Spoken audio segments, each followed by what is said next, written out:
on travaille avec plusieurs partenaires sur un projet qui va apporter des outils de financement pour les startups de la région. Tu vas avoir beaucoup plus de succès quand tu investis dans d'excellentes personnes, d'excellents fondateurs. Puis tu vas gagner sur des business que tu pensais pas gagner, puis tu vas perdre sur des business que tu pensais qui étaient un slam dunk. On pense que Gatineau pourrait avoir son propre fonds. Peut-être comme investisseur, tu vas investir dans une dizaine, quinzaine de compagnies. Eux, ils ont une compagnie pour 10 ans. Les gens qui ont du succès, ils ont essayé des choses longtemps pour bien comprendre qu'est-ce qui se passe. J'ai vu des centaines, peut-être des milliers de startups qui cherchaient des fonds. Moi, ça, j'essaie de ne pas investir là-dedans. Si je le vois, si je le sens, je le fais.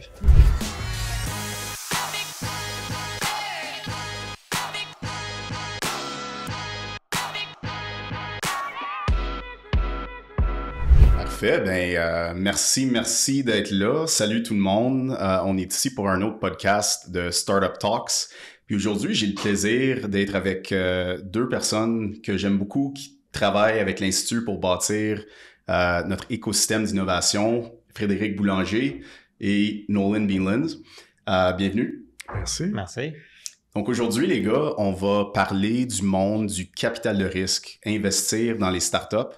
Je pense qu'il y a beaucoup de gens qui, potentiellement, qui écoutent ça, qui sont pas super à l'aise avec le domaine du capital de risque. C'est quand même quelque chose qui est différent de l'investissement traditionnel. Puis je vais prendre un moment aussi pour annoncer qu'ensemble, on travaille avec plusieurs partenaires sur un projet qui va apporter des outils de financement pour les startups de la région. Quelque chose que je pense que nous trois, on croit, puis plusieurs autres acteurs qu'on travaille avec, on croit qu'il manquait dans la ville depuis des années. Donc, j'ai bien hâte de rentrer dans le vif du sujet. Mais avant d'aller là, j'aimerais savoir, peut-être que vous pouvez partager avec l'audience qui vous êtes, c'est quoi votre background un peu. Je vais commencer avec Fred, qui est un peu plus connu dans la région, puis on va finir avec Nolan. All right. OK. Ben, dans le fond, j'ai démarré ma académienne il y a déjà très longtemps, en 1997, une entreprise de services dans le domaine de la santé. On faisait de l'outsourcing pour les produits médicaux.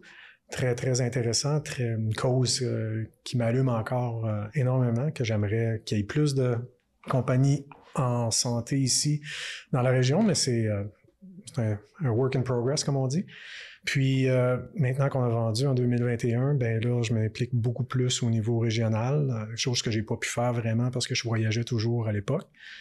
Et j'aime ça, d'être ici puis de participer à la vie des entreprises et idéalement créer plus de valeur plus vite des entreprises d'ici. Super, merci. Puis Nolan, parle-nous un peu de ton parcours puis comment ça touche le capital de risque.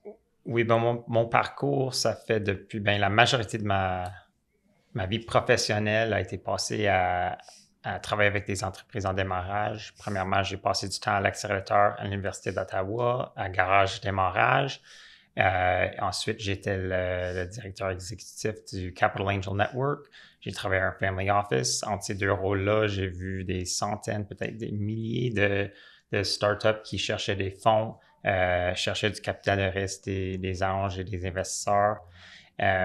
Et maintenant, je travaille à Rewind en développement corporatif, où on essaie d'acheter des compagnies pour explorer des nouveaux marchés, des nouveaux produits, des nouvelles lignes de produits. Puis Rewind, ça, c'est une des compagnies avec laquelle qui a reçu de l'investissement quand il était beaucoup plus petit, quand je travaillais avec le groupe d'ange.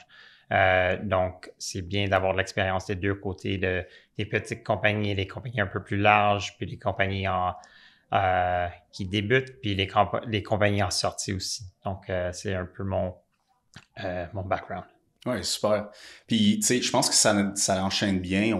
Je peux poser la question, souvent, on a de la difficulté à saisir la différence entre une start-up, ce qu'on appelle une start-up, puis une PME traditionnelle. Puis, comment que ça se fait qu'il y a des outils de financement différents pour les start-up?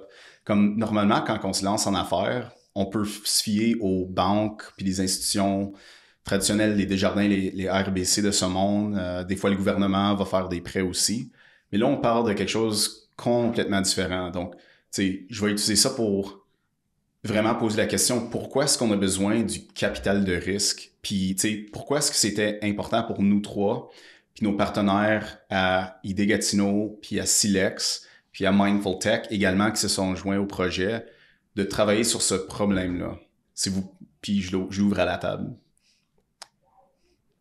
Moi, je dirais que, premièrement, il y a déjà beaucoup d'outils de financement pour les PME.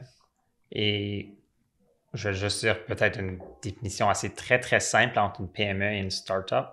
Ce serait une PME, c'est qui ont trouvé ils connaissent leur modèle d'affaires. Ils savent où le revenu va venir. Ils ont ce qu'ils appellent du product market fit, même presque avant qu'ils commencent.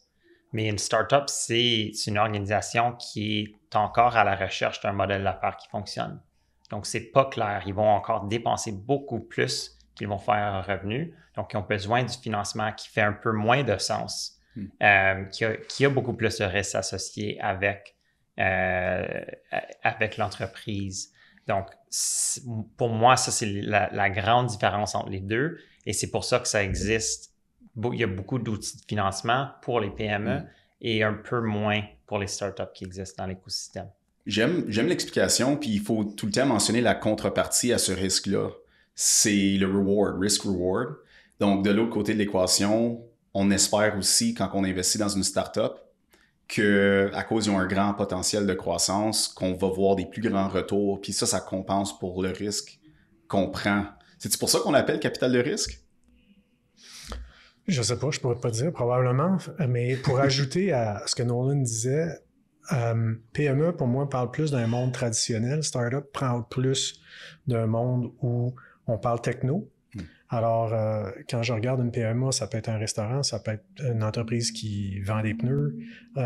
Ils ont beaucoup de potentiel, mais on parle d'entreprises qui sont quand même assis sur le réel, dans le sens qu'ils vont avoir des assets qui sont finançables. Alors, quand tu es un banquier, tu peux regarder leur balance sheet, puis tu peux accoter ton prêt sur des choses tangibles. Donc, si c'était pour faire pouf, ils sont capables de récupérer une certaine partie de leur mise. C'est ça, on parle d'un terrain, par exemple. Ce genre de choses-là, exactement. Ils vont faire... Des équipements, peut-être. Exact. Des infrastructures, des équipements, un terrain, whatever. Puis, dans le monde du startup qu'on parle, en tout cas, c'est un monde où, dans mon cas, surtout du information technologies. Alors, pour plusieurs de ces banquiers-là, c'est un peu du vent qu'on leur parle tant qu'on n'a pas de vente.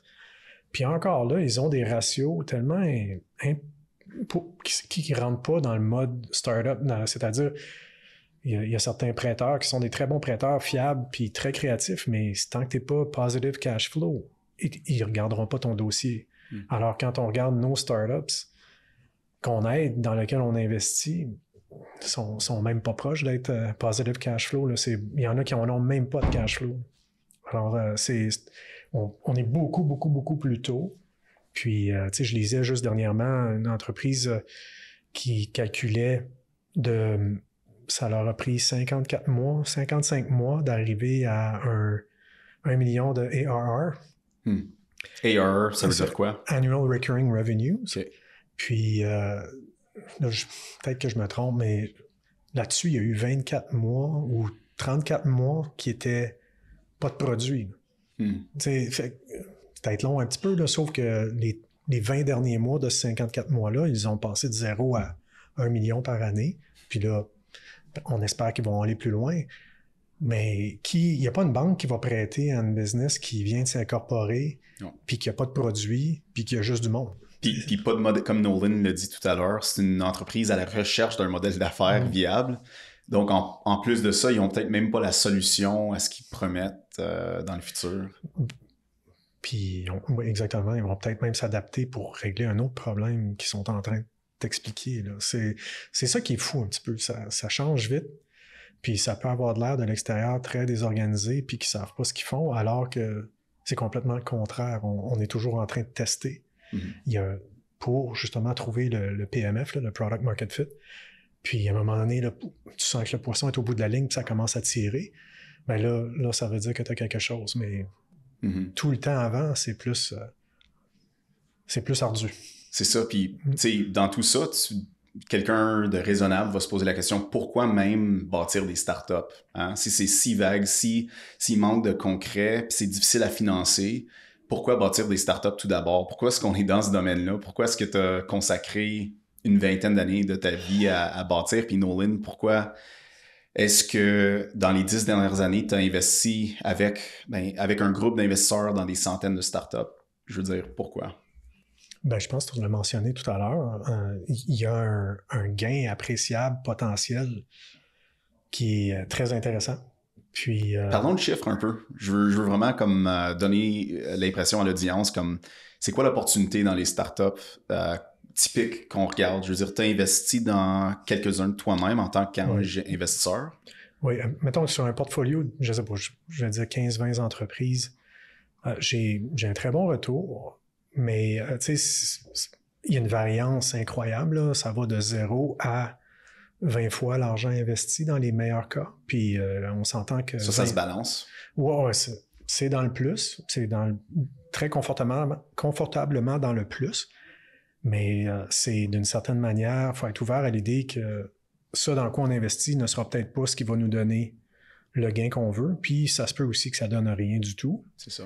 Mais quand ça donne quelque chose, puis ça lève, ben pour, je ne sais pas, quelqu'un qui pourrait avoir investi 10 000 ben fois 20, il se ramasse avec 200 000.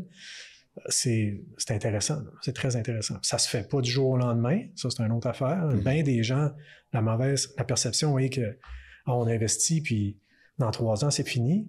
Ben non, moi, ça a été une grosse phase d'investissement, c'était en 2012 puis 2015, puis là, j'ai recommencé en 2020. Mais les 2012 à 2015 ont sorti en 2021, 2022. Donc, c'est comme 5 à 6 ans plus tard. Au moins. Moi, les gens là, à qui je parle de ça, je leur dis, assurez-vous que vous n'avez pas besoin, premièrement, de cet argent-là, parce qu'il faut vraiment le dire, là, ça peut se perdre n'importe quand. Mais entre autres, calculer 8 ans, 10 ans. C'est pas comme du real estate où tu achètes un actif qui peut cash flow, puis tu l'as dit tout à l'heure, tu peux aller voir une banque puis avoir un peu de levier sur l'équité qui se bâtit. Donc, tu as des options. Avec des startups, c'est de l'argent que tu vas pas voir pour plusieurs années, mais tu t'attends à avoir un retour supérieur sur cet argent-là, idéalement. Ça... Il faut, parce que sinon, 1, t'es pas liquide, 2, c'est hyper risqué. Alors, tu sais, faut qu'il y ait en quelque part un plus. OK. Ça m'apporte une autre question. Je pourrais peut-être le poser à Nolan, qui a facilité des centaines d'investissements avec le groupe d'anges à Cannes. Dans ce cas-là, il doit avoir des critères quand même bien définis sur qu'est-ce qu'on cherche dans une startup. Donc, peux-tu parler un peu des critères d'investissement pour trouver les meilleures opportunités, pour voir les retours que Fred ou peu importe quel investisseur cherche? Oui, certainement. Puis la liste pourrait être très, très longue, mais je vais parler de 3 choses. Premièrement, le marché. Donc, on parle des retours de 10x, 20x, quelque chose comme ça. Donc, il faut qu'il y ait la possibilité d'une sortie, que la compagnie peut être 10, 20, 30 fois plus grande qu'elle est aujourd'hui. Okay. En termes de soit de revenus, surtout de revenus, mais en termes de croissance de l'équipe, etc. Donc, ça, c'est un critère qui élimine une grosse portion des PME traditionnelles. Donc, je vois ça comme étant le potentiel ultime de l'entreprise. Exactement. Okay. Exactement. Donc, ça, c'est un des critères. L'autre, on vient aussi de parler de product market fit. Donc, idéalement, même quand une compagnie investit, ils ne vont pas être en position de bon cash flow. Ils vont être encore en train de dépenser beaucoup plus qu'ils ont comme de revenus, mais il doit avoir quand même un petit peu de la trace. Peut-être qu'ils ne tirent pas encore sur la ligne, mais il y a quelques petites bouchées. Des bites. Right? Des bites. Donc, peut-être, ils viennent de signer un gros partenaire qui va être capable de les aider à avoir la distribution. Tu vois que leur premier utilisateur là, en bêta utilise le produit à chaque jour. Ou peut-être ils viennent d'avoir la propriété intellectuelle qui leur donne de très bonnes défense dans le marché. Il doit y avoir quelque chose qui tire un peu plus. Puis c'est ça, disons, l'art et pas la science d'investir. C'est de trouver être aussi proche que tu peux au moment avant la grosse croissance. Donc, ouais, c'est les signes de product market fit. Mais la chose la plus importante, c'est vraiment l'équipe. Okay. Right? On parle des fondateurs, des gens qui sont en train de gérer la compagnie. Premièrement, est-ce qu'ils sont hyper passionnés de leur compagnie, de leur sujet? Parce qu'eux, ils vont faire ça. Peut-être comme investisseur, tu vas investir dans une dizaine, quinzaine de compagnies. Eux, ils ont une compagnie pour 10 ans, peut-être même plus. Peut-être qu'ils ont déjà fait ça pour 5 ans déjà. Ils doivent avoir l'énergie, l'attention de vouloir de résoudre ce problème pour des centaines de milliers de clients autour du monde. Deuxièmement, est-ce qu'ils ont l'habilité de peut-être reconnaître des pivots, des changements de direction? Est-ce qu'ils ont démontré ça peut-être dans le passé? Est-ce qu'ils ont déjà construit une entreprise avec tes revenus? Est-ce qu'ils ont de l'expérience comme personne d'affaires? Il y a beaucoup de questions là-dessus sur l'équipe de fondateurs, mais c'est vraiment ça parce que le produit change, les marchés changent. Dans l'horizon de 10 à 15 ans auquel on parle, beaucoup va changer. Si la personne, tu vas avoir beaucoup plus de succès quand tu investis dans d'excellentes personnes, d'excellents fondateurs, que si tu focuses seulement sur le marché ou seulement sur le produit. OK, excellent. Donc, si on résume, on cherche des opportunités où que le potentiel est très élevé, grand marché et potentiel de croissance dans ce marché-là. Un signal positif du marché qu'il y a peut-être quelque chose, un besoin que l'équipe peut répondre avec leurs produits. Puis l'équipe, justement, est-ce qu'ils sont qualifiés? Est-ce qu'ils sont passionnés par la problématique? Puis est-ce qu'ils ont la capacité de faire des pivots rapides et intelligents dans ce domaine-là? C'est les trois que tu as identifiés. Oui. Il y en a beaucoup, beaucoup plus, puis Fred pourrait certainement... Je suis parfaitement d'accord avec ta réponse. Puis j'ajouterais que quand on parle des fondateurs, moi, je cherche du monde qui sont en amour avec le problème. Ça va chercher ils connaissent-tu de quoi ils parlent. C'est hyper important. Il ne faut pas que ça soit quelque chose qui est seulement qu'en surface, une idée qu'ils ont eue dans la douche le matin. Ouais. Puis, hey, ça, c'est une bonne idée, je vais y aller. Ouais, mais dans le fond, ta connaissance de ce marché-là est pareille à la mienne. Tu sais, je vais aller prendre une douche, je vais y penser 5 minutes, puis on va être correct. Là. Ça, c'est un peu... des fois, le monde pense que c'est le même, que ça fonctionne, mais les gens qui ont du succès, ils ont essayé des choses longtemps pour bien comprendre qu'est-ce qui se passe. Ça, c'est un critère que je mettrais un peu plus d'emphase. Pour moi, c'est important d'être connaissant dans le domaine, puis c'est bien beau penser solution, là, mais tu comprends-tu vraiment le problème? Puis l'autre chose que je dirais, c'est Nolan parlait d'un grand marché. Je suis d'accord avec ça, mais pas à mettre des œillères sur c'est correct d'avoir une niche if you're gonna own the niche. Absolument. Puis, à un moment donné, il y a des solutions que tu fais pour être acheté, parce que ça, c'est une autre chose que le monde pense. Une entreprise à succès dans le monde des techs, une entreprise qui, comme une PME, mettons, c'est d'avoir 100 restaurants. Si tu es une chaîne de restaurants, au lieu d'en avoir 10, c'est le même que tu vas avoir du succès. Mais une PME, c'est que ça peut être de vendre à un acquéreur, parce qu'il y en a beaucoup d'acquéreurs qui ne sont pas capables d'innover à l'interne, qui ont besoin d'innovation externe. Puis ça fait des tuck-in qu'ils appellent, acquisition, qui peuvent être très payantes. Puis c'est ce qu'on a vu en 2021. Toutes les entreprises tech ont commencé à avoir une valeur boursière incroyable. Ils ont fait plein de tuck-in acquisitions, ce qui a fait qu'il y a plein de compagnies, mon portfolio, qui ont été rachetées parce que c'est un ajout à leur offre.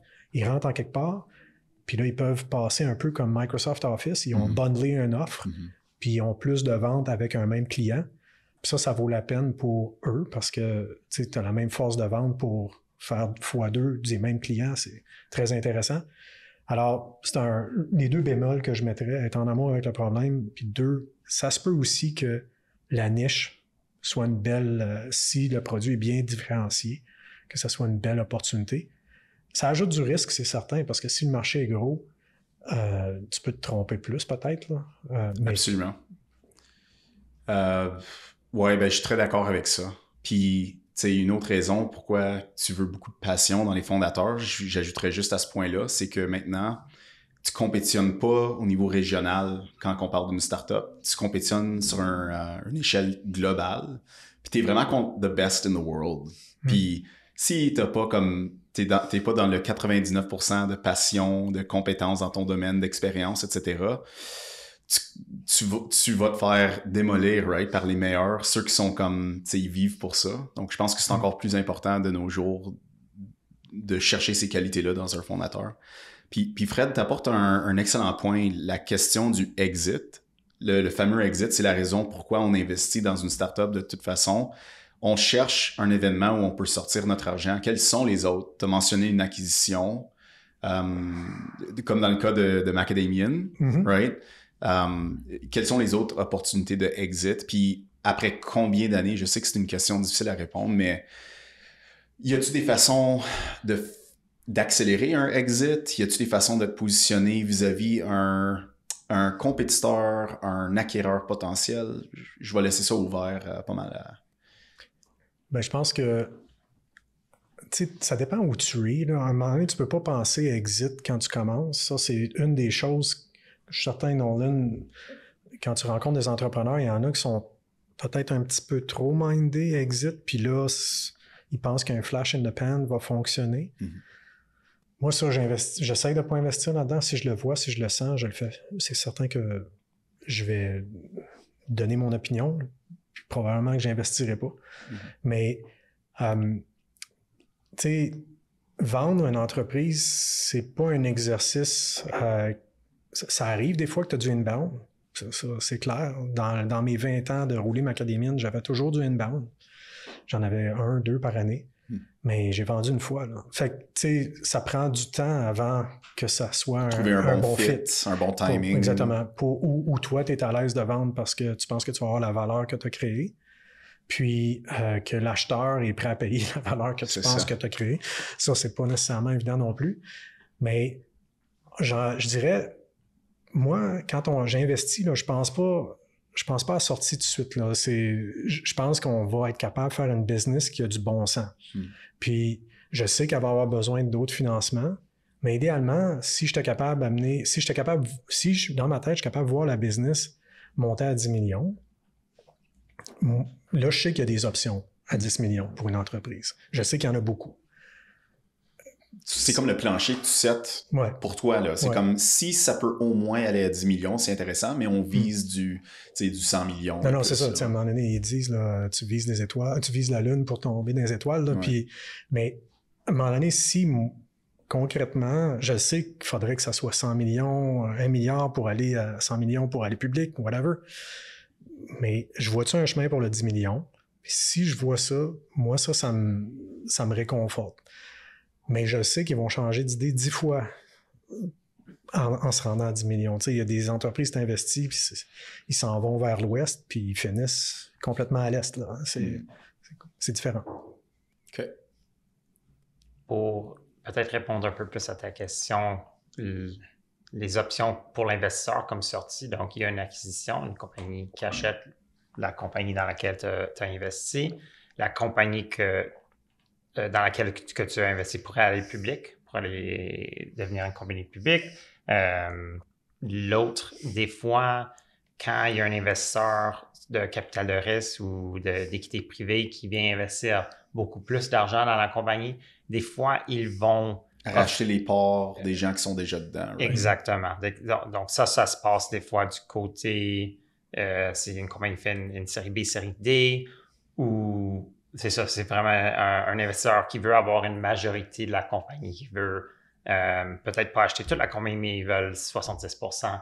Donc, ils vont acheter tous les investisseurs qui ont passé avant. Puis d'habitude, c'est un bon retour pour les anges ou ceux qui ont investi assez tôt dans la compagnie. Donc, ça, je dirais, ça, c'est les 3 options en termes de sortie. Pour donner un exemple concret du dernier, j'ai entendu littéralement cette semaine que SpaceX ont un peu structuré leur business comme ça, même si c'est une entreprise privée. SpaceX, Elon Musk. Mais ils ne sont pas publics. Donc, comment est-ce que les investisseurs qui ont rentré tôt, il y a comme 20, 25 ans, comment ils ont sorti? 20 ans, je pense. Ben, apparemment, 1 fois par année ou 2 fois par année, il va y avoir des ventes d'équité pour ceux qui sont déjà des déteneurs de l'équité de la compagnie, puis ils vont pouvoir vendre à des tiers parties. So, il y a tout le temps comme une certaine liquidité qui permet du in and out, ce qui est très intéressant, je pense, pour une entreprise privée, puis où que les évaluations pourraient être meilleures, je ne sais pas, mais... Mais ça, c'est un marché interne qui est réservé soit aux actionnaires actuels. Dans le fond, tu peux être un nouvel actionnaire, mais il faut que tu aies des connexions pour rentrer.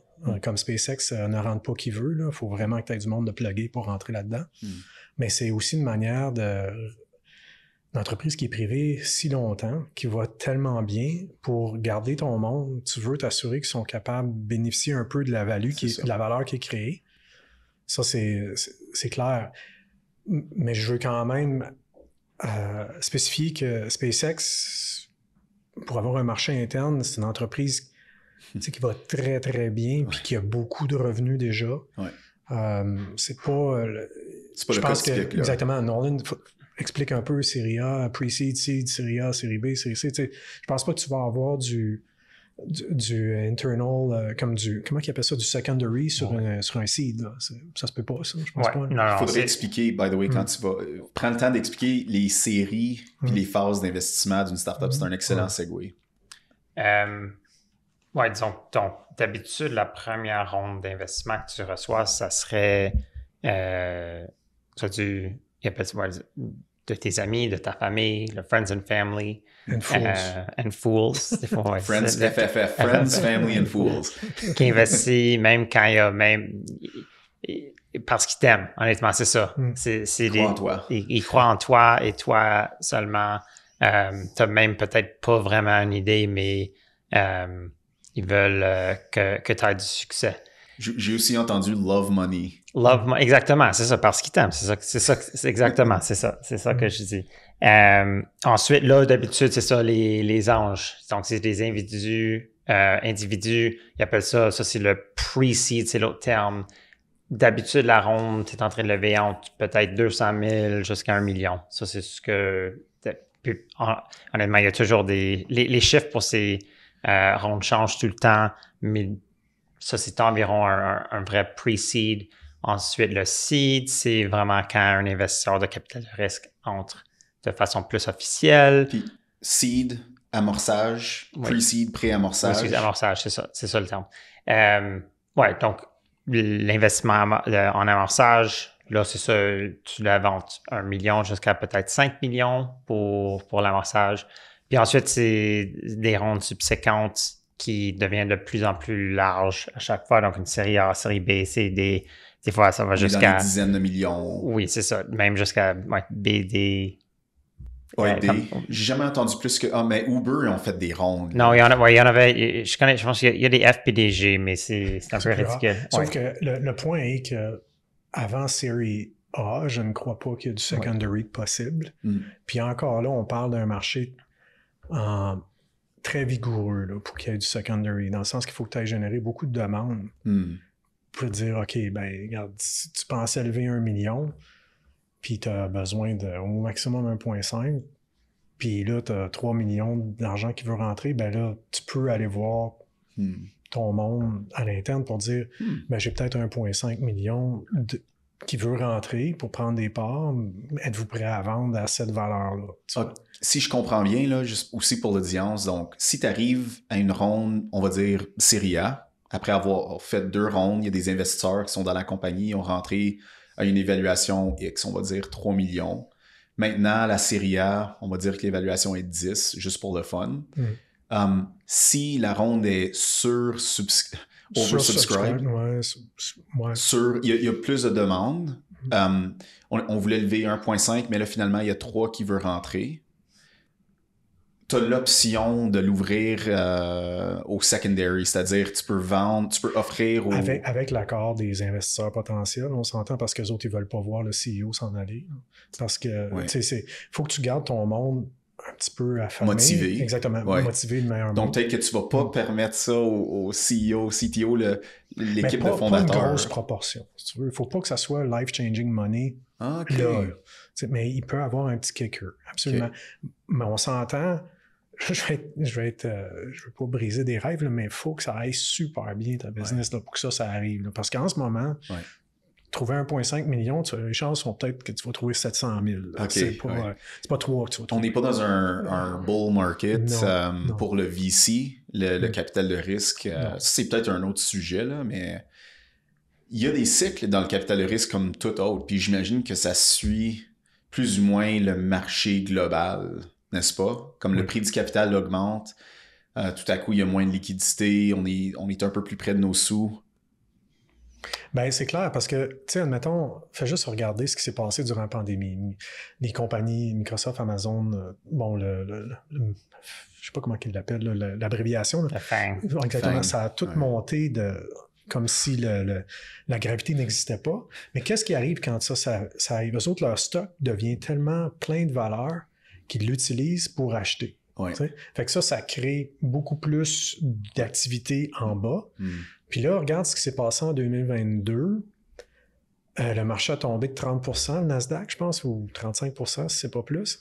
Ben, qu'est-ce qui est arrivé? C'est que le IPO window, la fenêtre pour aller public a fermé. Donc, il y a plein d'entreprises qui étaient prêtes à aller IPO qui sont encore... là, ils ont besoin de cash, ils ont besoin pour continuer de grandir. Puis là, ils ne peuvent pas sortir, ils ne peuvent pas aller public. Alors, qu'est-ce qu'ils font? Ben, ils font ce qu'ils appellent des down rounds, peut-être, pour aller continuer de... C'est quoi un down round? Un down round, ben, c'est, admettons que tu as levé à 10 millions l'année passée, puis là, tu as besoin de capital cette année encore. Ce qui n'est pas un échec, ça, il faudrait revenir là-dessus, là. Puis, mais, mettons que tu peux juste lever parce qu'il y a tellement beaucoup de monde qui cherche d'argent, puis peu de monde qui en donne. Ben, tu peux juste lever à 5 millions, mais ça, c'est un down round. Tu es passé à 10 à 7. Accepte une évaluation plus basse. Exactement. Ça, c'est pas bon, de ce que je non, comprends. Parce que ton équité à toi, en tant qu'investisseur, si tu investis à, je sais pas, à 10 millions, ben, tu vois ton équité descendre de 50%. Ça fait mal. Ça fait mal. Mais tu n'as pas beaucoup d'options parce que l'entreprise a besoin de liquidité, elle a besoin d'accepter les termes. Les investisseurs n'ont rien à dire là-dedans, naturellement, normalement. Okay. Fait que pour revenir à la fenêtre de l'IPO qui est fermée ou qui, là, le monde dit que ça va réouvrir à la fin de l'année, mais après ça commence à cascader vers le bas. Ça commence avec les compagnies plus matures qui prennent un haircut parce que là, ils ont un down round. Puis là, à un moment donné, les compagnies un petit peu moins matures qui, eux autres, étaient comme isolés de ça pendant un certain temps, là, commencent à avoir des down rounds. Puis, je disais dernièrement, les licornes, il y en a probablement 80% qui vont avoir des down rounds ou de l'ordre. Licorne étant une compagnie qui est évaluée encore privée à plus qu'à 1 milliard. 1 milliard et plus. C'est pas il n'y en a pas ici dans la région, là, fait que c'est pas un problème. Shopify, ça aurait été un unicorn. Ça l'était à l'époque. Ouais. Puis, mais tu sais, on a des compagnies très solides dans la région qui ont pas ces problèmes-là. Mais à un moment donné, quand ils vont aller chercher de l'argent, ils vont faire face à un marché de capital de risque qui est beaucoup plus frileux parce que la fenêtre d'aller public n'est pas ouverte. OK. Ça, c'est un parfait segue si on tourne la table vers la perspective entrepreneur, fondateur de ces startups-là, les gens qui prennent des décisions. Comment est-ce qu'ils peuvent se préparer pour ces éventualités qui vont arriver normalement dans un cycle économique qui va de haut en bas pour éviter des down rounds, éviter à devoir négocier pour des évaluations plus basses. Quelles sont les bonnes pratiques que les fondateurs peuvent adopter pour ces situations-là? Ben, je pense que ça se passe déjà un peu comme ce cycle est vraiment... Ça existe, puis avec toutes les compagnies que j'ai parlé dans les dernières quelques semaines, sont toutes en train de lever l'autre terme de ronde, c'est un bridge, right? Donc, c'est disons, un pont qui lie... Moi, je suis pas sûr si ça appelle ça une ronde de pont. En tout cas,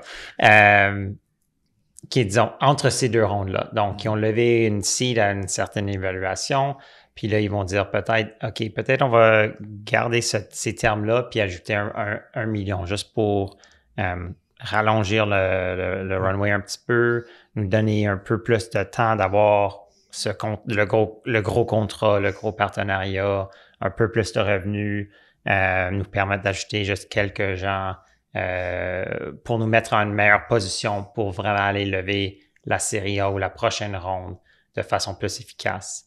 Puis ils font ça soit de façon publique où ils vont à l'externe pour chercher de l'argent, ou ils font juste retourner à leurs investisseurs qui ont déjà investi, disant « OK, comme ça se passe pas super bien, mais ça se passe, on n'est pas en gros trouble, on a besoin d'un peu plus d'argent. » Puis ça se passait aussi comme avant la pandémie, il y avait comme ça existe. Les bridge rounds, ça existe depuis le monde de financement, ça existe. Comme c'est pas une nouvelle chose, mais on voit ça beaucoup plus souvent. Puis la façon, les bridge rounds, ça se passe bien quand tu as toujours été transparent avec tes investisseurs. Tu les as toujours gardés au courant à chaque mois, ce qui se passait de bon, de moins bon. Parce que là, quand tu retournes demander un peu d'aide, ils vont dire « OK, j'ai beaucoup plus de confiance en toi. » Mais si les investisseurs, ils reçoivent seulement l'information quand tu as besoin de l'argent, ils vont être un peu froissés, peut-être qu'ils vont se sentir un peu... Tu sais, ils étaient out of the loop pour trop longtemps, puis là, tu me demandes de l'argent. Oui, là, pourquoi c'est la première fois que tu me racontes ce problème-là, comme j'aurais pu t'aider il y a 3-4 mois si c'était un problème. Peut-être j'ai une connexion, peut-être j'ai déjà résolu ce problème à une autre compagnie, peut-être... Il y a toujours des options. Donc, ce que tu peux toujours faire, c'est garder tes investisseurs au courant de ce qui se passe avec l'entreprise. Donc, puis à ce point-là, ça va être beaucoup plus facile d'aller chercher parce que eux, ils ont déjà l'intérêt que tu aies du succès. C'est beaucoup plus facile d'aller... ils ont du skin in the game. Oui, c'est ça, de lever de l'argent à l'interne. Ils ne veulent pas que tu tombes. Oui, c'est ça. De lever de l'argent à l'interne que d'aller à l'externe. Parce qu'à l'externe, c'est un peu fou. Puis là, peut-être reculer un peu au niveau macro, c'est que quand COVID est arrivé, c'est devenu beaucoup plus facile pour deux groupes de personnes de lever de l'argent. Les entrepreneurs et les opérateurs de fonds de capital de risque. Parce que eux, pour expliquer un peu plus, un fonds de capital de risque, c'est des fonds qui ont été accumulés, soit des fonds de pension, soit peut-être des anges des individus, des family office.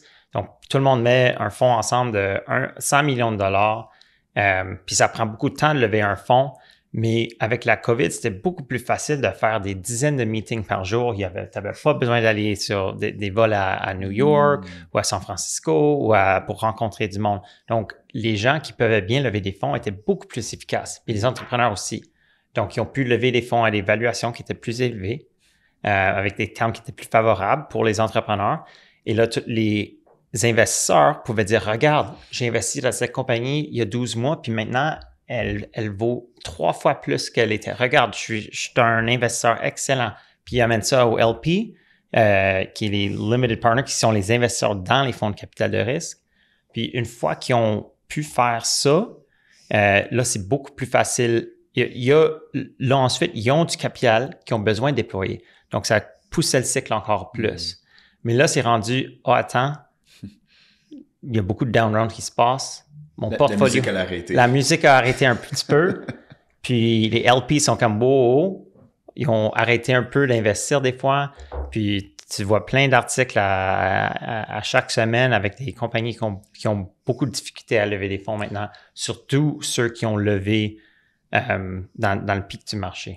Ça m'apporte à ma question initiale. Tu as présenté, Nolan, un peu quoi faire quand on a des signaux que les choses vont un peu moins bien dans le marché. On va initier peut-être un bridge round pour nous permettre d'aller plus loin, mais il faudrait aussi encourager les entrepreneurs à être plus proactifs et préventifs. Puis moi, je pensais plus comme, lève pas plus d'argent que tu as besoin de lever, puis soyez plus conservateurs dans vos prévisions financières, puis va pas sur un gros hiring spree. On a vu à Silicon Valley, entre autres, avec les big tech firms, puis je sais que c'est plus des startups, mais ça l'explique un peu le même phénomène. On engage peut-être trop de monde à des... on payait des développeurs pour comme un demi-million en certains cas. Puis là, dans une récession, tu es forcé à comme laisser aller 10 000 personnes dans les grandes compagnies, par exemple. Mais je pense que beaucoup de startups ont peut-être suivi cette approche-là. Donc, juste un peu de conservatisme, un peu dans l'approche pourrait être bénéfique pour les situations de récession. Mais c'est parce que, tu sais, quand on regarde en arrière, c'est un petit peu facile de dire qu'est-ce qu'on a fait de pas correct. Ouais. Mais il faut comprendre, comme Nolan disait, c'est que ces comportements-là, durant le go, étaient ce qui était récompensé. Oui. OK? Alors, tu fais ce qui est récompensé. Alors, à un moment donné, ce qu'on a entendu souvent, c'est the Customer Acquisition Cost, tu sais, le CAC. CAC, oui. Puis là, le CAC, c'était correct. Je vais lancer des chiffres qui n'ont pas rapport, là, mais c'était correct d'avoir un CAC de 100$ par client. Qui est élevé. En théorie, devrait être élevé, exactement. Mais là, aujourd'hui, les investisseurs regardent ça. Si ton CAC est en haut de 10, ben, t'es dans le champ. Tu trouves un meilleur moyen. Ben, OK, c'est parce que l'année passée, c'était correct à 100, mais là, ça ne l'est plus. Fait que, y a-tu tant de planification qu'un entrepreneur peut faire par rapport à ça? Moi, ce que je dirais, c'est être capable de réagir rapidement. Tu sais, c'est, à un moment donné, tu le vois que ton runway, il s'en va vers la fin. Tu vois que l'environnement devient plus incertain. Tes investisseurs te disent qu'ils sont plus nerveux. C'est ça. Gère plus conscient. Moi, j'ai pas de misère à être prudent. Je suis tout le temps glass half empty. Mais tu sais, le monde qui sont glass half full, de ramener ça. Moi, mon problème, c'est justement peut-être de peser sur le gaz plus. Là. Ah ouais. Mais l'idée, il y en a qui ont de la misère à peser ses breaks parce que justement, ils regardent « Ah, je vais mettre du monde à la porte, puis moi, c'est un échec. » C'est sûr que c'est dur. C'est sûr que c'est des gens qui se font mettre à la porte, ils n'aimeront pas ça, puis tu ne seras pas le plus populaire cette journée-là, puis pour le mois à venir, c'est certain. Mais en quelque part, ce qui est important, c'est de prendre les bonnes décisions quand elles doivent être prises. Pas plus tard, puis pas avant. J'aime ça. En général, ce que j'entends, c'est reste flexible, connais tes chiffres, réagis rapidement, puis si tu peux faire ça dans un temps raisonnable, tu vas bien t'adapter à la situation, peu importe la situation. Si on est dans un marché où on a un accès facile aux liquidités, au capital, on va le saisir. Si ça change de bord, ben on va prendre une position plus défensive. Puis... Ben, c'est en plein ça. Le monde qui joue sur le stock market, là, ils font de l'argent quand ça monte, puis ils font de l'argent quand ça descend. Fait qu'en tant qu'entrepreneur, toi, quand la mer devient plus agitée, ben faut baisser les voiles un peu parce qu'on veut continuer à garder le cap, puis on va s'assurer de pouvoir garder le cap. C'est des platitudes, là, mais c'est pas mal ça. Non, c'est super pertinent. Puis là, je me demande, les gars, est-ce qu'on peut parler un peu de notre projet qu'on a donné un codename AVC, Aventure Capital. En fait, c'est props à Nolan. C'est Nolan, t'as pensé à ça, hein? T'as-tu eu de l'aide de ChatGPT par chance? Non, ça c'était même avant ChatGPT qu'on a pensé ça. C'est toujours difficile de trouver quelque chose de bilingue. So, a venture capital, right? So, venture capital. Venture capital, si tu dis comme ça, ou aventure capital. Puis je pense que basé ici à Gatineau, quand même, c'est une place pour des merveilleuses aventures. Donc, mais on est connu pour notre le plein air, hein, Gatineau. Oui, c'est ça, exactement. Donc, c'est un peu en thème là-dessus. Puis, commencer puis créer des compagnies, c'est toujours une aventure. Donc, ouais, c'est ça le nom. Ça, c'est tout je veux dire là-dessus, mais c'est ça. Donc, en ce moment, ce qu'on est en train d'essayer de créer, c'est vraiment de valider dans notre écosystème le désir d'investir dans les startups. Et trouver des belles startups dans lesquelles investir.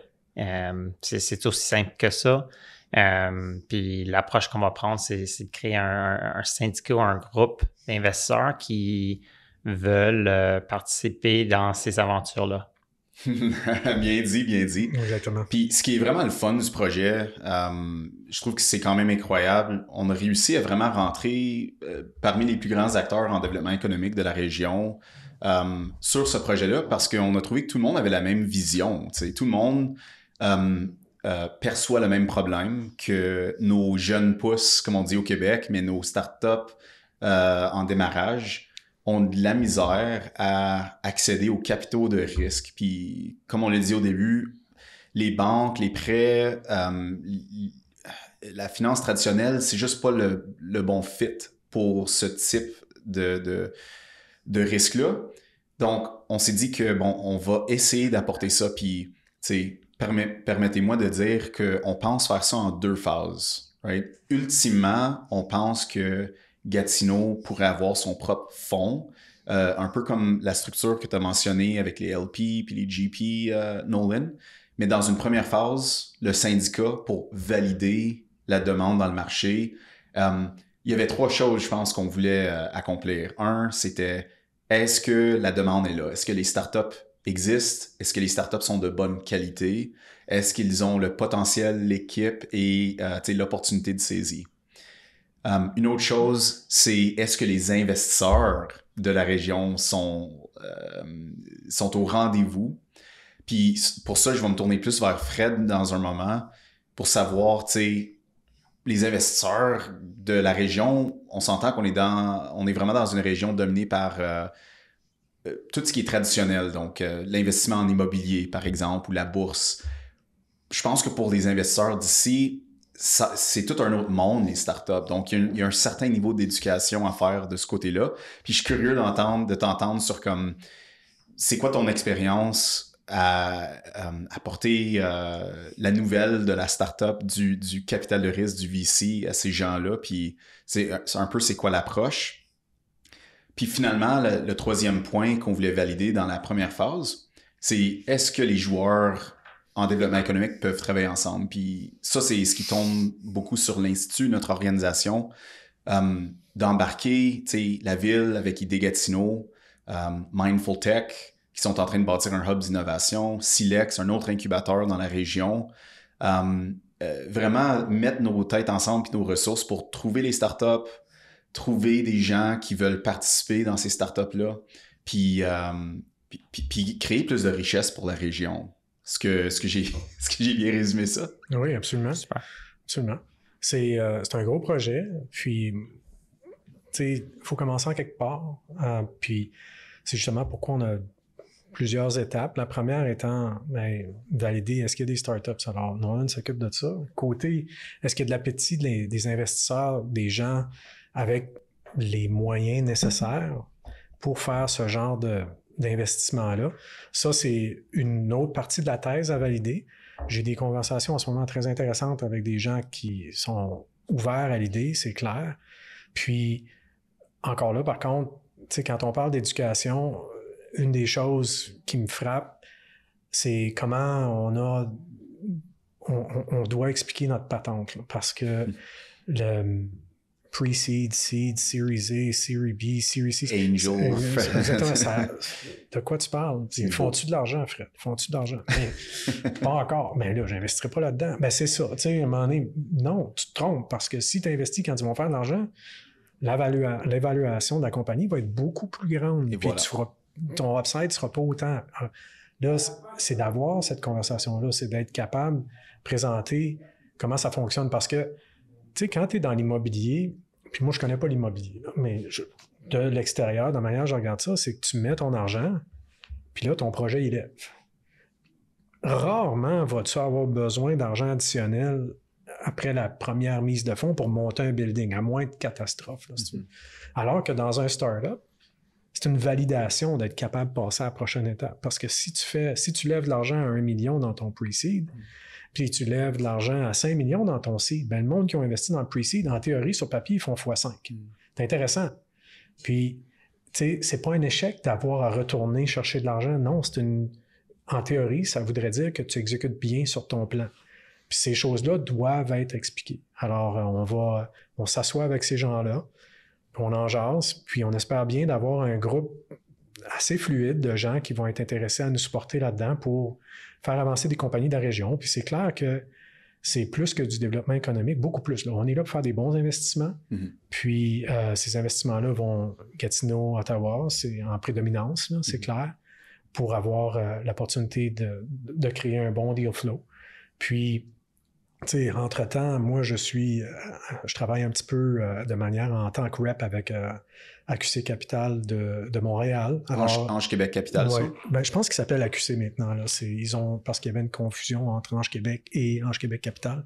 Okay. Alors, AQC étant le nom d'organisation. Puis, L'idée, c'est qu'eux, ils sont très intéressés à faire des deals dans la région. Alors, on a amené des compagnies à aller voir. Puis, tant qu'on n'aura pas un fonds régional, on va toujours avoir AQC et d'autres fonds. Là. Il y a Mistral à Ottawa qui est là aussi. Puis AQC, c'est l'idée par Serge Beauchemin. Je pense que les gens connaissent pas mal Serge à cause de des dragons. Des dragons. C'est ça. Ouais. Puis, c'est un super beau projet. On a beaucoup d'ouvrages en avant de nous, mais moi, je suis super excité à l'idée de voir l'intérêt qu'on est capable de générer chez les gens qui ont des moyens financiers de prendre ces décisions-là, parce que ça demeure toujours leur décision d'investir. Mais en ce moment, j'ai bon espoir qu'à l'automne, on va être capable de faire arriver quelque chose. J'ai tellement hâte de voir la région fleurir avec des dizaines, sinon pas des centaines de startups éventuellement à succès. Puis je pense que c'est un des éléments qui manquait vraiment. C'était cette infrastructure-là de financement pour backer le risque qui est une startup.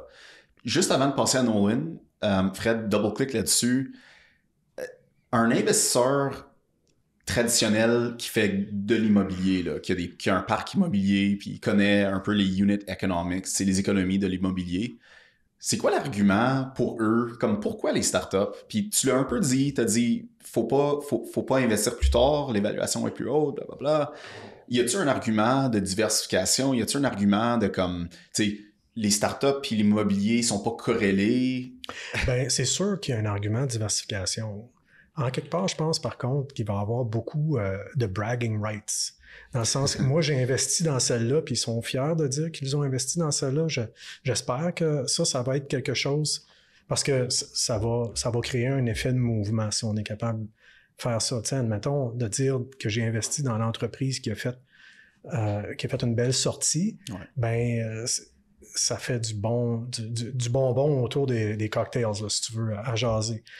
Mais d'un point de vue plus rationnel, c'est vraiment, si c'est bon d'investir dans l'immobilier, c'est pas bon de tout investir dans l'immobilier. Alors, tu veux être un peu, puis c'est comme tu veux investir dans le marché boursier, tu dis que tu es diversifié. Oui, mais tu es corrélé à ce qui se passe sur le marché boursier, puis les startups, il y a définitivement un décalage sur ce qui se passe avec le marché boursier. Fait en quelque part, tu veux avoir quelque chose, selon moi, de plus équilibré. Puis un portfolio, ben, c'est de trouver des comment je te dirais ça, des segments dans lesquels tu vas investir une portion de ton portfolio. Puis moi, je considère que c'est une classe d'investissement qui peut rapporter énormément à ceux qui le font, si tu veux. Puis il s'agit de le faire. Tout à fait. Surtout au groupe qu'on est en train d'amasser là, derrière le projet, parce qu'on veut s'assurer que, par exemple, les incubateurs, soit l'Institut Silex, même Idées Gatineau, on va avoir la responsabilité un peu de trouver et filtrer les entreprises et les amener vers ceux qui participent dans le fonds avec Nolan. Puis bon, les investisseurs vont faire leur filtre final sur qu'est-ce qui fait vraiment du sens, est-ce un bon potentiel de retour, est-ce que c'est dans un secteur qui nous intéresse. Puis moi, je le vois vraiment d'une perspective écosystémique. C'est vraiment tout le monde travaille ensemble pour générer le plus de valeur. Nous, on va essayer de trouver tous les leviers possibles pour maximiser les chances de succès des startups, les subventions, le coaching, les experts. Les investisseurs vont trouver le smart money, j'espère. Puis ça, c'est peut-être un bon point pour toi, Nolan. Smart money, what is that? Puis comment s'assurer que les investisseurs sont stratégiques à l'entreprise qu'ils investissent dedans? Je ne sais pas s'il y a une méthodologie à ça. Peut-être, j'aimerais aussi parler un peu, tu parlais de l'écosystème, puis ce qu'on essaie de faire avec le projet. Donc, vraiment, comme l'écosystème qui a eu le plus de succès de tous les temps en termes de start-up, c'est San Francisco, Silicon Valley. Yeah. Parce que là, c'est ça, il y a eu plusieurs cycles d'entrepreneurs qui ont reçu de l'argent, qui ont créé d'immenses compagnies, qui ont eu du succès. Puis eux, là, ils ensuite deviennent investisseurs. Mm-hmm. Puis là, ça crée une nouvelle génération d'entrepreneurs qui ensuite ont du succès. Puis là, la roue commence. Puis j'ai vu ça quand même avec le groupe d'anges à Capital Angel Network. Tu voyais des fois, quelquefois, il y avait, c'est ça, c'est les nouveaux membres du groupe étaient des entrepreneurs qui ont eu du succès, qui ont peut-être été même investis par le groupe d'Ange. Puis ça... Tu as vu au moins un cycle Oui, dans ce cas-là. C'est ça, exactement. Ou c'était ceux qui ont reçu de l'investissement avant que j'étais là aussi. Donc, une fois que ça se passe, là, tu as un écosystème où les jeunes pousses peuvent fleurir. Et on ne voit pas ça encore dans la région de Gatineau. Fred fait autant qu'il peut, mais... Fred, c'est un pionnier. Oui, c'est exactement. Tu es vraiment un pionnier dans le capital de risque ici. Exactement. Donc, c'est ça. Il y en a eu beaucoup quand même dans les années 2000, là, si on veut. Okay. Puis, je pense que malheureusement, ça joue contre nous parce qu'il y a beaucoup de gens qui ont encore des mauvais souvenirs du crash, du dot-com, si tu veux. Là, tout montait. Alors, c'était pas des décisions, là, tout montait. C'est ça. Fait que, mais quand ça descend, tout descend aussi. Là. Exactement. C'est ça qui arrive quand il y a une bulle. Puis le niveau d'éducation est ailleurs maintenant. Il y a une meilleure culture d'investissement, puis de start-up, puis des systèmes de support. On parlait d'écosystème tout à l'heure. Donc, mais j'adore ce que tu dis. Je vais juste ajouter que Silicon Valley, j'imagine qu'il y a eu plus de 10 cycles depuis les années 60, quelque chose. Ou c'est au point où c'est plus des cycles. C'est une roue qui tourne de façon continue. C'est toute une industrie là-bas. Oui, exactement. Puis c'est rendu, c'est pas juste les fondateurs, les compagnies, comme quand tu as des sorties de la grandeur de Google ou de Facebook. C'est pas juste les entrepreneurs qui ont assez d'argent pour devenir des anges. C'est l'employé numéro 100, 200, 500 même. Donc, si je comprends bien, on veut partir la roue, là. C'est ça. On veut commencer à tourner la roue, créer un bon premier-ish cycle, parce que ça se fait depuis un moment, mais pas de façon structurée, de ce que je comprends, de façon intelligente, avec une méthodologie, mais là, on veut apporter ça dans la région, puis partir la machine pour que dans 20 ans, peut-être que 2 ou 3 cycles auront passé, puis ça va être un autre monde, Gatineau. C'est ça. Mais je pense oui, puis ce qui facilite les choses maintenant, selon moi, c'est que tout le monde se promène avec un ordinateur dans les poches. T'sais. En l'an 2000, là, la techno, c'était encore quelque chose de très... superficiel. De la sorcellerie, là, un peu. Puis maintenant, tout le monde a un iPhone, tout le monde a un téléphone Samsung. Le monde comprenne que sans ça, tu peux pas aller bien loin. Là. Puis, il y a encore beaucoup que ça peut faire. Puis, c'est ça, il n'y a pas personne qui a le monopole sur qu'est-ce qui peut être fait avec un un ordinateur portable. Puis on regarde, il y a encore plein de problèmes. On a plein d'entreprises qui ont besoin de plus d'automatisation, puis des entreprises traditionnelles. Il y en a beaucoup de traditionnels ici. C'est super. Ça peut être très fertile comme endroit où innover. Puis en plus de ça, on a le plus grand acheteur de services informatiques et de produits informatiques qui est juste dans notre arrière-cour avec le gouvernement fédéral. Pas facile d'y vendre, mais en quelque part... Il y a de l'argent là. Exactement. Il y a de l'argent là. Il y a du monde qui sont prêts à expérimenter certaines choses, puis je pense qu'on peut faire des choses avec eux autres. Là. Le potentiel est énorme. Oui. On voit vraiment le grand potentiel, c'est pour ça qu'on est ici. Parlons de secteurs d'activité qui nous intéressent en tant que, pour le groupe AVC, l'éventuel fonds. Y a-t-il des secteurs en particulier qu'on va favoriser? Y a-t-il des secteurs qu'on veut pas vraiment regarder ou est-ce qu'on garde nos options ouvertes? Je vais revenir à la réponse de Nolan. Moi, ça commence avec la personne qui est avec moi, en avant de moi, l'équipe en avant de moi. Si je me retourne de bord là, puis je me ferme les yeux, je leur fais confiance. Là. Je vais-tu avoir un couteau dans le dos ou je vais avoir quelqu'un qui travaille comme un malade pour s'assurer qu'il va avoir du succès, il ou elle. Là. Ça, pour moi, c'est la première condition là, de tout. Là. Comment cette personne-là est capable de s'adapter, puis comment cette personne-là est en amour avec le problème puis qu'elle veut le régler le problème. Puis après ça, là, c'est sûr qu'il y a le marché et tout. Mais tu sais, Mike, moi, je me suis tellement trompé souvent avec des investissements pensant que ça, c'était une bonne idée puis ça, c'était une mauvaise. Puis, tu sais, c'est 50-50. J'ai investi autant dans des mauvaises idées que j'ai passé sur des bonnes. Fait que l'idée, c'est d'avoir un portfolio. Oui, j'allais justement dire ça. Ça prend un portfolio parce que tu vas te tromper. Puis tu vas gagner sur des business que tu pensais pas gagner, puis tu vas perdre sur des business que tu pensais qui étaient un slam dunk. Puis ça, c'est le nom de la game. Mais encore là, ce qui fait que tu augmentes tes chances, c'est d'en faire plusieurs, puis d'investir dans du bon monde. Alors, quand moi, je me dis, je comprends ça, ce problème-là. La première question que je me dis, c'est ça. Problème numéro 1, c'est que tu penses que tu comprends. Puis, ça, c'est... Exactement. Puis, tu sais, ça a bien beau. Moi, j'ai tendance à aimer les idées complexes. Tu sais, ça prend quelqu'un qui...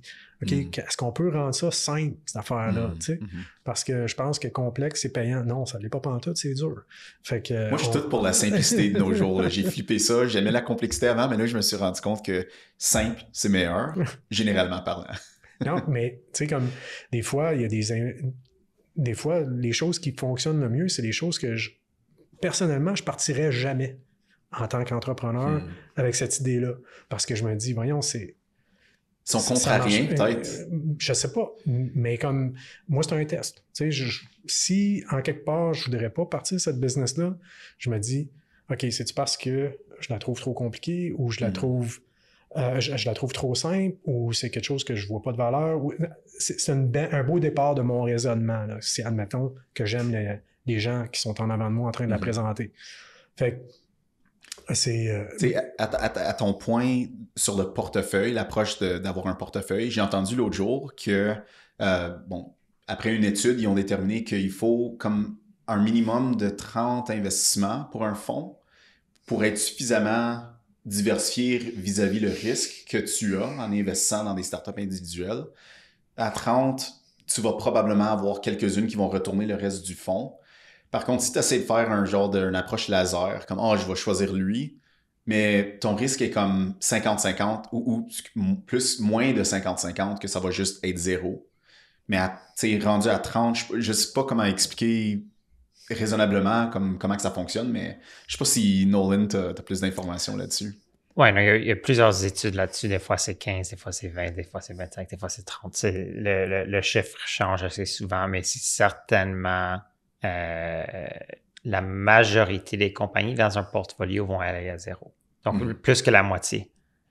Puis Fred peut probablement, il a confirmé ça un peu plus tôt aussi. Donc, c'est ça. Si tu en choisis une, tu vas probablement